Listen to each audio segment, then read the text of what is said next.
Reflective practices are integral to personal and professional growth, fostering a deeper understanding of one's actions, thoughts, and experiences. Rooted in the process of introspection, reflection encourages individuals to critically evaluate their behavior, decisions, and interactions. This practice is not merely a passive recall of events, but an active, deliberate process aimed at learning and improving.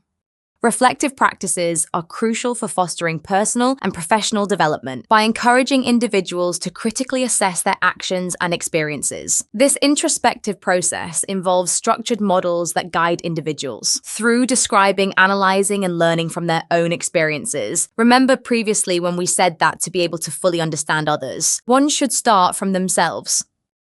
This is exactly where our path in learning about diversity and inclusion has led us to. Starting with ourselves, questioning our own attitudes, values, and knowledge, making an effort to learn and to grow, leads to us being able to show respect, to show appreciation, to value and accept others and their opinion. Hopefully, this path will also lead us to learning from others, to learning from our own experiences with others, not only about a certain diversity, but also to adopt new values, to enhance positive attitudes, to acquire new knowledge, and even change our perspective. Reflective practices are especially relevant to inclusion and diversity, as they help individuals recognize and challenge their own biases and assumptions. By reflecting on our interactions and decisions, we can also develop greater empathy and understanding towards others. This awareness fosters a more inclusive environment where diverse perspectives are valued. Moreover, reflective practices promote continuous improvement in creating equitable spaces. How? Because we learn, we grow, we progress. When we learn, we will often be able to critically think about something. For example, about how not all of our realities, our backgrounds, our resources are the same. How not? Every time we give somebody the same resources, these resources will match their realities and provide the foundation for the same positive outcomes. Through this, we're able to realize the true meaning of equity, which we mentioned so many times before. Reflective practices empower individuals to adapt and respond thoughtfully, thoroughly and respectfully to diverse needs and experiences. Of course, there's more than one benefit of the reflective practices for our personal and professional development, as you can imagine. But we will focus here more on its impact on the respect for diversity, as well as inclusion. Ultimately, integrating reflective practices enhances the commitment to inclusion and diversity in both personal and professional contexts, regardless of their nature.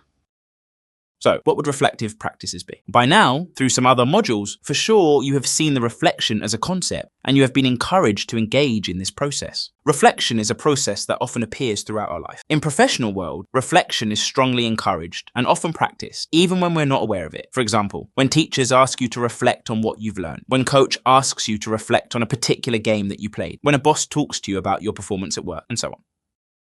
On a personal level, the engagement is often on the back of individual and their own motivation, for example. Often some of our prejudices, assumptions, bias, and so on will determine our level of motivation and often prevent us in exploring ourselves more, in giving ourselves a chance to understand diversities above all. Well, reflective practice makes us do exactly that. To define it, we will look at the definition provided by a portal, Participatory Methods, in their article titled Reflective Practice.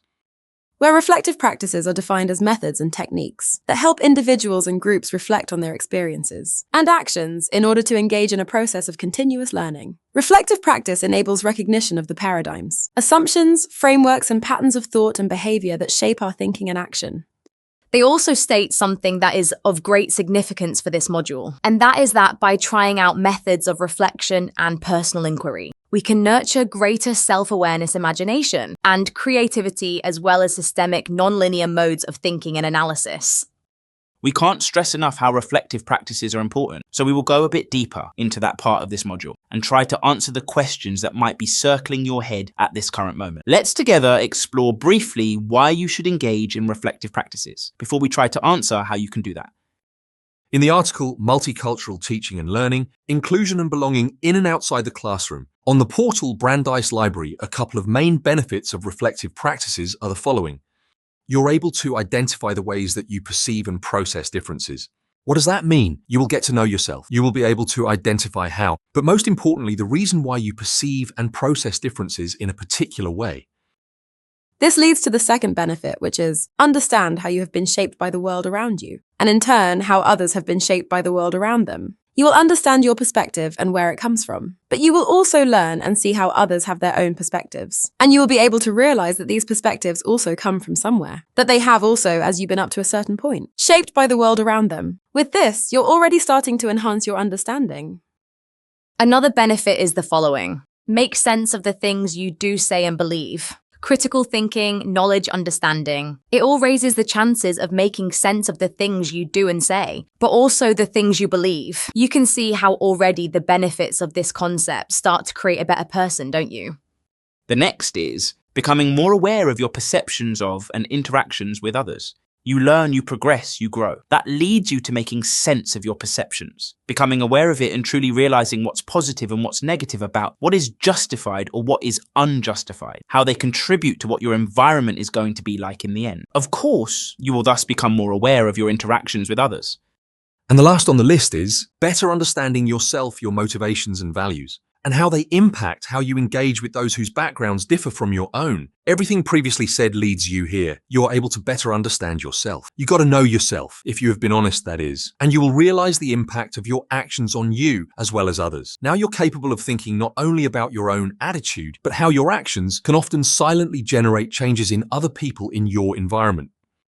Some additional benefits of reflective practices are the following. First of all, it enhances your emotional intelligence, as you're going to become more able to stay in control of your emotions, but also to think about and recognize the emotions, the perspectives of other people, thus become more open, accept more, be more respectful and understanding.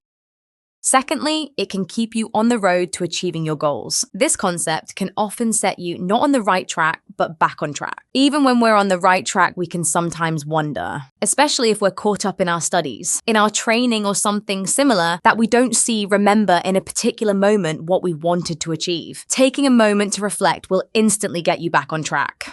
Thirdly, it gives you opportunity and time to improve on a specific segment of your life, whether that's going to be attitude towards other people and respect for diversity, or it's going to be your professional development. Lastly, it guides your decision-making and enhances adaptability. With taking time to think clearly about yourself, your knowledge, attitudes, values, work you're putting in on any level, you will be able to realize what's something that you should do differently. And not only that, it will become more clear how you should do something to make it more positive, more successful. In the next section, we will delve deeper into how you can engage in reflective practices and how you can practice this type of behavior at home or as a part of your environment, whether that's school, home, sports team, workplace, group of friends, or other.